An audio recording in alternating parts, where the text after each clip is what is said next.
नव प्रभात की बेला लाए फिर से नई उमंग, परमात्म रंग संग यहाँ सजेंगे जीवन के सब रंग, सब रंग, सब रंग। नमस्कार, सुप्रभात। सबरंग में एक बार पुनः आप सभी का हार्दिक अभिनंदन। दिवस की सुंदर शुरुआत होती है आप सबके साथ। सचमुच आनंद आता है और सारा दिन ही बन जाता है मेरा तो खास। ये जो 12-15 मिनट हम एक दूसरे के साथ बिताते हैं और अच्छी अच्छी बातें करते हैं, मुझे भी विश्वास है कि आप सबका भी दिन बन जाता होगा, क्योंकि अच्छी शुरुआत सारे दिन को अच्छा बना देती है और साथ ही दिवस का अंत भी बहुत ही सुंदर होता है। और मित्रों, लक्ष्य यही रहता है कि हम इसमें कुछ ऐसी बातें करें जो आपके काम की हो, जो मन को भी दुरुस्त रखे, तन को भी दुरुस्त रखे और पूरा ही जीवन सुंदर रंगों से भरता चले। तो आइए इन्हीं सुंदर बातों के साथ हम चलते हैं सुंदर सुवाक्य की ओर। क्या कभी आपने ईश्वर की दुआओं की ताकत को महसूस किया है? ये ताकत वो दवा है जो कि हर मुश्किल को आसान कर देती है। कभी कुछ लोग हमारे लिए दुआ करते हैं, कभी हम दूसरों को दुआ करने के लिए कहते हैं, लेकिन इन सब दुआओं से ऊपर की जो दवा और दुआ है वो है ईश्वर की मेहर, ईश्वर की दुआएं। उसे हम कभी ना भूले।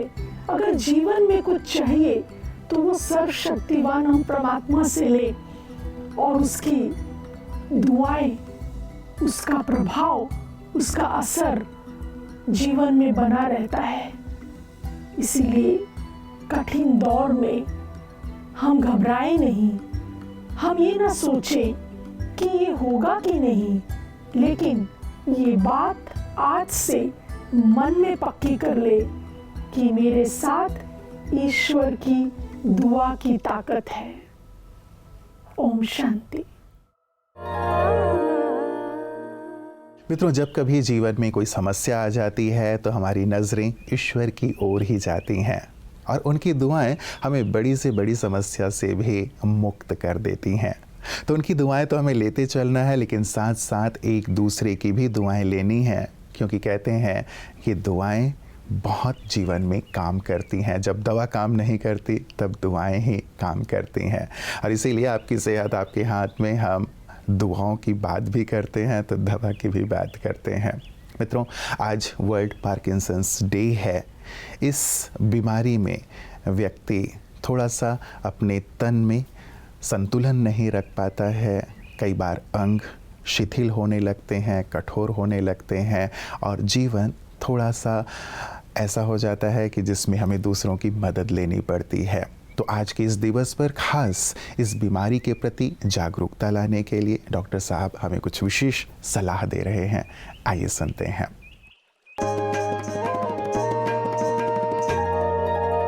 ओम शांति। Good morning friends. हम हर साल 11 अप्रैल को वर्ल्ड पार्किंसन डे मनाते हैं।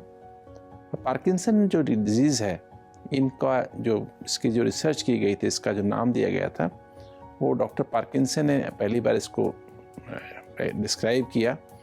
ये डिजीज़ बेसिकली क्या है, यूजुअली एक तरफ से शुरू होती है और इसमें अधिकतर हमारा बॉडी ना एकदम स्टिफ हो जाती है। हैंड स्टिफ हो जाएंगे, आर्म स्टिफ हो जाती है, पैर स्टिफ हो जाते हैं, बॉडी स्लो हो जाती है, जल्दी थक जाते हैं और इस एनर्जी हमारे अंदर नहीं है। और फिर धीरे धीरे मूवमेंट्स, शेकी मूवमेंट्स, एक तरह की पाल्सेशन में हम शेकी मूवमेंट्स, हैंड्स की पिल रोलिंग मूवमेंट्स होने लगती हैं।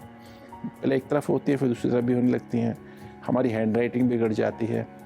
तो दोस्तों, इसको हमें, और ब्रेडिकाइनेसिस मतलब स्लो मूवमेंट, जैसे हम मुड़ना हमारा स्लो हो जाएगा, हमारी आवाज़ में भी फ़र्क पड़ जाता है, हैंड राइट, हमारे साइंस बिगड़ जाते हैं। तो दोस्तों, अगर ये बीमारी अधिकतर 60 के ऊपर पाई जाती है, बच्चों में या मिडिल एज में नहीं, यंग एज में नहीं पाई जाती बीमारी, ये अधिकतर ओल्ड एज में पाई जाती है। और इसमें हमारे ब्रेन के जो टिश्यूज़ हैं, स्पेशली जो नर्व्स हैं, जो मोटर जो फंक्शन को था, जो एक्टिविटी को कंट्रोल करते हैं, उनमें कुछ डिजनरेशन होना शुरू हो जाता है। और इसमें साथ साथ मेमोरी पे फ़र्क पड़ता है।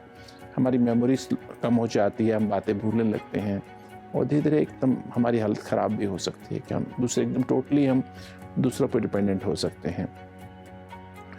बेसिकली इसमें क्या करना है दोस्तों, हमें पता लगता है, ये वर्ल्ड पार्किंसन डे का पर्पज़ ये है कि इसमें हम सारे संसार में, अपने सोसाइटी में, समाज में हम एक अवेयरनेस क्रिएट करें कि पार्किंसन नाम की बीमारी होती है और इसका हम सही समय पर डायग्नोस करें और इसमें कुछ दवाइयाँ दी जा सकती हैं जो डोपामिन एक न्यूरोट्रांसमीटर उसको बढ़ाने के लिए, क्योंकि ये न्यूरोट्रांसमीटर कम हो जाता है तो पार्किंसन डिजीज़ होती है और इसको हम बढ़ाने की दवाइयाँ समय पर लेने से इस बीमारी को हम जल्दी कंट्रोल कर सकते हैं और भी कुछ इसमें ट्रीटमेंट्स यूज़ कर सकते हैं जिससे बीमारी को इससे हम बच सकते हैं और अपनी समाज में क्रिएट करें अवेयरनेस। आज के दिन दोस्तों ये क्रिएट करें, समझाएं लोगों को, अगर ऐसा कोई सिम्टम है डरे नहीं, डॉक्टर्स की मदद लें और इसका इलाज कराएं।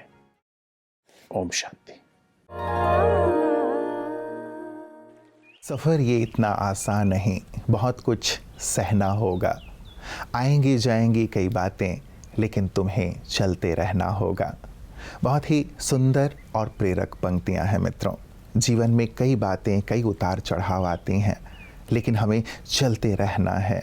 व्याधियां हो या फिर मानसिक या फिर पारिवारिक या फिर सामाजिक, कई प्रकार की समस्याएं जीवन में आती हैं, लेकिन यदि हम बैठ गए तो फिर निराशा घर कर जाती है। लेकिन यदि चलते रहते हैं, प्रयास और पुरुषार्थ करते रहते हैं, तो समस्याएं, अंधकार छटते चले जाते हैं। और ऐसी सुंदर प्रेरणा हमें विशिष्ट जन की बातें विशेष में प्राप्त होती है। आइए देखते हैं कि आज कौन से महानुभाव अपने सुंदर अनुभव और बातों के साथ हमारे साथ हैं।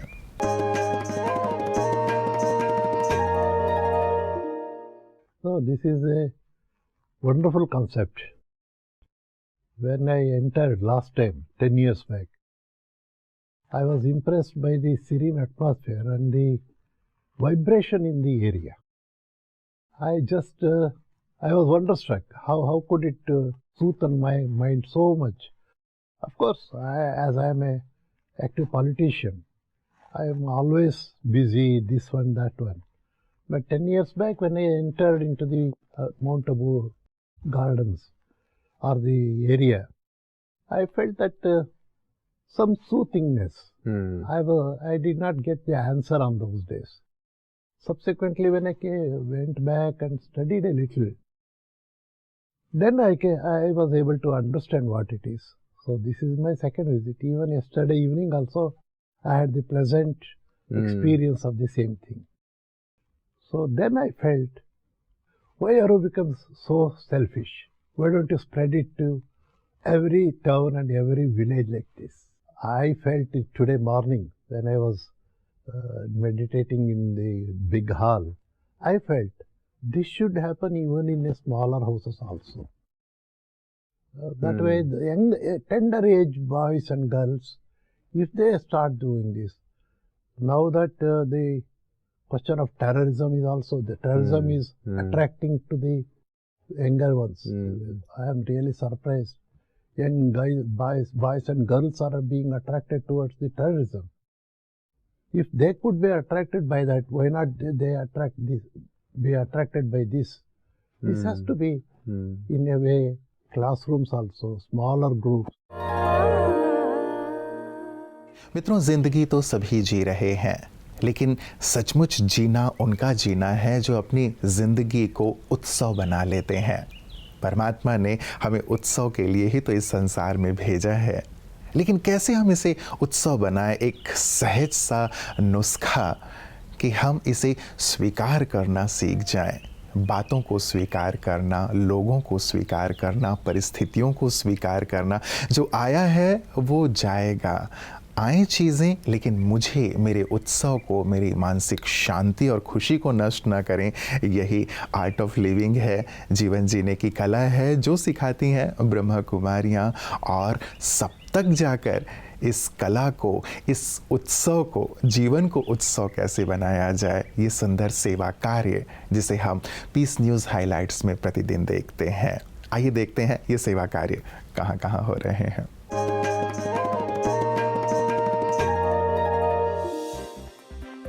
राजकोट अवधपुरी और रणछोड़ नगर सेवा केंद्र द्वारा आजादी का अमृत महोत्सव से स्वर्णिम भारत की ओर प्रोजेक्ट के अंतर्गत सोशल विंग में मानवता के संरक्षक समाज सेवकों पर प्रोग्राम का आयोजन किया गया, जिसमें राजकोट के ठाकुर साहब श्री मानधाता जी, गुजरात परिवहन विभाग के मंत्री श्री अरविंद भाई रैयानी, पुरुषार्थ युवक मंडल के प्रमुख आदरणीय किशोर भाई राठौड़, बिजनेस विंग की मोटिवेशनल स्पीकर राजयोग शिक्षिका ब्रह्मा कुमारी अंजुमन का राजकोट जगदम्बा भवन, अवधपुरी सेवा केंद्र की प्रभारी आदरणीय ब्रह्मा कुमारी रेखा बहन उपस्थित रहे।